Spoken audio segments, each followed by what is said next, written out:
Europe arms suppliers are raking in profits from the Ukraine war.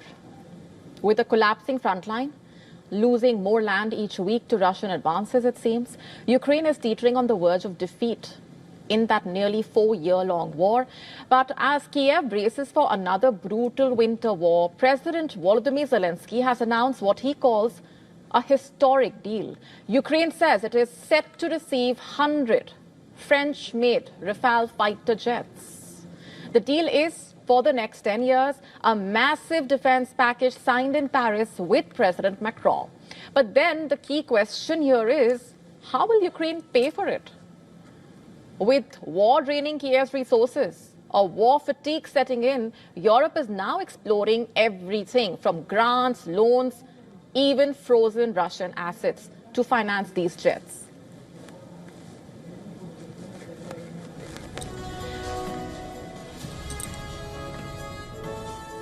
And as a result, European arms suppliers stand to profit massively as long as this war continues. This Rafale deal is not just about Ukraine's defense against Russia. It is about industrial boosts, jobs, and also lucrative weapons market. Let's just zoom into this. Zelensky, on his 9th trip to Paris since the war started in 2022, declared the Rafale deal as a historic moment. The agreement came as Ukraine braces for yet another winter of Russian bombardment, with energy grids, rail networks, civilian infrastructure under constant attack. Every launching system, all this means the protection of each life. It is very important. Also, missile and guided bombs are necessary for our defense. I want to stress the importance of this agreement. This is a strategic agreement that will work for 10 years, starting next year. We understand all the basics of this agreement, political, financial, industrial. It is a historic deal. And the thing is, questioned over the financing of the deal, Zelensky said Ukraine was examining the possible co-production of the French-made jets. The Rafale is a multi-role 4th-generation fighter jet, similar in role to the American F-16, capable of carrying out long-range bombing, dog-fighting tasks in the same mission. It is battle-tested, and France has seen broad success exporting the Rafale, including to India. France has previously provided Kiev with Mirage jets, which form the backbone of France's aerial bomber force. The French aviation firm behind the Rafale is looking to boost its production output to 4 fighter jets per month. And the company has said it has 233 jets still on order as of October 7, reportedly. Now, the agreement signed on Monday is therefore merely a letter of intent in a way, still a way of a concrete purchase, which is why questions have emerged as to how Ukraine will be paying for the French jets.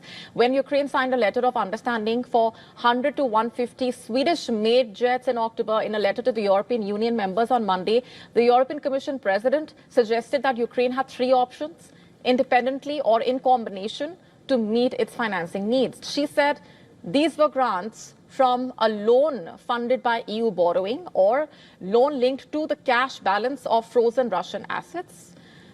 The Elysee Palace also said that European financing could be used for the purchases as well as financing from frozen Russian assets. These jets are important for Ukraine's depleting aerial defense capabilities, especially as the war continues to rage unabated overnight.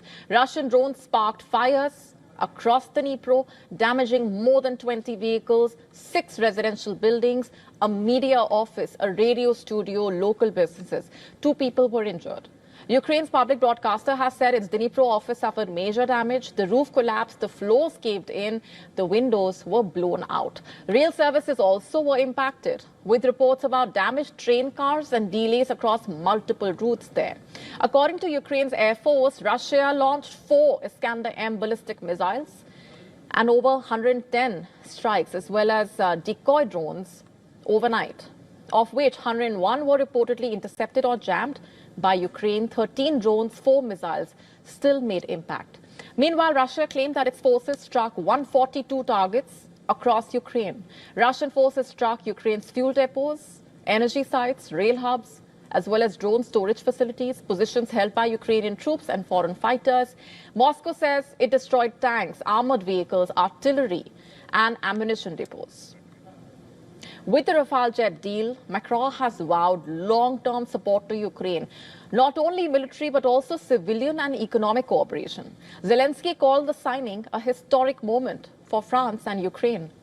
And as Ukraine fights to hold the line, its deal with France is one of Kiev's most significant defense wins. Even as the battlefield situation grows increasingly dire, it also says that European arms suppliers will continue to rake in profits as long as the war continues.